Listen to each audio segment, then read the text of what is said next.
This is a story about going away with your partner and realizing you're not the only one he's falling for. It starts in Pattaya. Warm nights, neon bars, tuk-tuks rattling past. The kind of place where people reinvent themselves faster than the ice melts in a drink. And somewhere in all of that, between the massages, the beach days, the small arguments, and the even smaller reconciliations, my boyfriend Michael meets someone. A dancer, an entertainer, a money boy. 21. Beautiful in that way, holiday people are beautiful, easy, bright, uncomplicated. Until suddenly everything is more complicated. And what happens next isn't a soap opera. It's not a scandal. It's quieter than that. It's about a few days, and the slow burn of watching the person you love get pulled toward someone else. It's the awkward moments, the shifting dynamics, the invitations you're not sure are invitations or obligations, and being a bystander. Watching what looks like a year's worth of relationship drama unfold in just a few days. It's trying to be gracious, trying to be honest, trying to hold it all, and sometimes doing all three badly. This series isn't just about Michael and the money boy. It's about the third person in this triangle. Me. The person who didn't go looking for a story, but found himself in the middle of one anyway. A story about desire, insecurity, power, jealousy, generosity. About what happens when the rules of a relationship are tested in real time, far from home, with no script. Before any of that happened, this was just a normal winter escape for us. Today, in Act 1, we go back to the beginning. To the first signs, the tiny ones at first, that something was shifting. And to the moment I realized this trip wasn't going to be the trip I thought it would be. Welcome to my boyfriend's boyfriend, wife and me. Act 1. Neon. Noise. Nick. Every winter we run away from Ireland. I'm Paul and my boyfriend is Michael. It's a ritual now. The rain gets into your bones. Your jeans never fully dry. And sometime around November we just look at each other and go, right, sun, somewhere, anywhere. This year some friends of ours were going to Thailand, so we joined them. No special reason. No eat, pray, love moment. Just this. Ireland is miserable. Let's thaw out somewhere cheap with decent massages. That was the plan. The problem was, life before we left hadn't been calm. Me and Michael lived together, worked together, run several businesses together. On paper, it sounds very entrepreneurial. In practice, we'd slipped into something where we were more like co-founders who occasionally cuddle. There was no clocking off. Everything runs 24 hours. Dispatch, ordering, customer service, ourselves.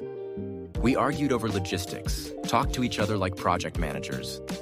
Somewhere along the way, physical closeness had gone missing. Not dramatically, just quietly. We weren't falling apart. It was solid.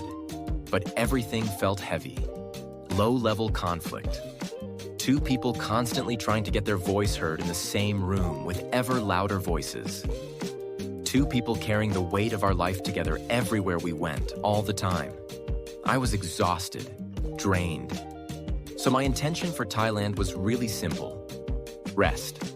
There would be work to be done, but as much as possible was left on autopilot. Away from the day-to-day logistics back home, it was meant to be a break. Massages, wandering around in the daytime. Maybe a bit of reconnection after a rough run-up. Michael's intention was slightly different. He works contracts on top of everything else. And with Irish hours remotely, that meant from 3 in the afternoon to midnight Thai time, he'd be at his laptop. Which meant my idea of a romantic evening and his idea of a prime work window didn't exactly line up. Still, I hoped this trip would soften us, loosen the grip a bit. And then we arrived in Pattaya.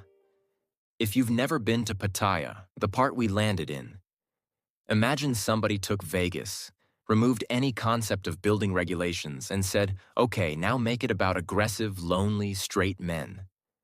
We had booked, without realizing, a hotel right in the middle of the red light district. Neon everywhere. Bars stacked on top of bars. Music, shouting, scooters, taxi drivers yelling. Women in tiny dresses, signs for happy girls, happy drinks, happy endings, happy everything. It was one of those situations where you step out of your hotel and go, oh dear. I always carry the cash and cards when we travel, so I gave Michael some emergency money and didn't think about it again when he stuffed the bills into the back of his phone. I walked 20 minutes in every direction thinking this must change somewhere soon. It didn't. So we did what any sensible gay couple does when surrounded by aggressive heterosexuality. We fled. We Googled the nearest gay bar and went down the coast. To Jomtien. Jomtien is like Pattaya's queer younger sibling. Still neon, still bars, still chaos. But a little quieter, a little slower. And hours, drag shows, go-go bars, money boys sitting outside on stools like storefront windows, advertising themselves and their time. Tiny rainbow flags everywhere. It was ridiculous, seedy, and kind of wonderful. Jomtien felt like somewhere things could drift instead of collide. We ended up there pretty much every day, running from the straight chaos around our apartment down to this little coastal strip where the queers had claimed a corner. And this is where Nick worked. By the time I met Nick, I had what people politely call Asia belly. I'd spent 2 days in bed. Nothing in my stomach except regret. Everything else had flushed itself out. Then, because I have no sense, I went out and had 6 beers, so I was absolutely wasted. Like looking at everything through a slightly soft focus lens. We're outside a bar in Jomtien, me and Michael. And then this boy turns up. He's 21, about 150 centimeters tall. Top off, tiny waist, 6-pack. Hair with a blonde white balayage like a 2000s K-pop singer. Piercing eyes, thick dark eyebrows framing them perfectly. And a cute, if cheeky, grin. If you asked a computer to generate Thai Go-Go Twink Premium Edition, it would show you Nick. He comes over and starts flirting with Michael. Of course he does. I tell Michael, just tell him to go away. The air around Michael changed, like something had entered the room with its own gravity. Michael leans over to me, all casual, and says, "Oh, I know him. He messaged me on Grindr. I already told him I don't pay." Later, I found out Michael had actually been sending him song lyrics. Like, "You can't buy me love." And I'm sitting there, drunk, watching this unfold, thinking this is actually kind of delightful. Nick finishes his shift. His job normally is to sit with men, dance a bit, flatter them, get them to spend money on the bar and on him. But instead of heading home or finding someone to pay for his time that night, he comes over to us, to Michael. Nick sits with him, touching his arm in that light, slow way. He's giggly, bright, electric. The chemistry between them isn't subtle. I'm confused. He has plenty of admirers he's shrugging off, men who'd happily pay for his attention. But he's here, sitting with my Mr. Tight Wallet, eyes locked in eyes.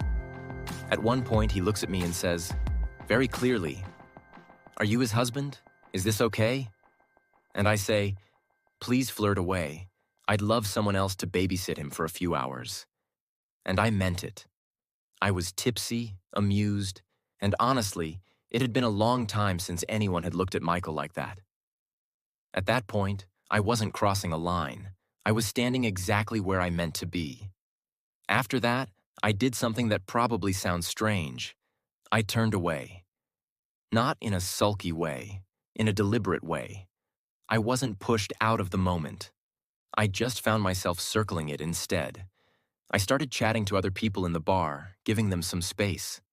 Every so often, I'd look over, catch Michael's eye, smile, just to say, "I'm okay, you're okay, enjoy this." And from the corner of my vision, I watched him.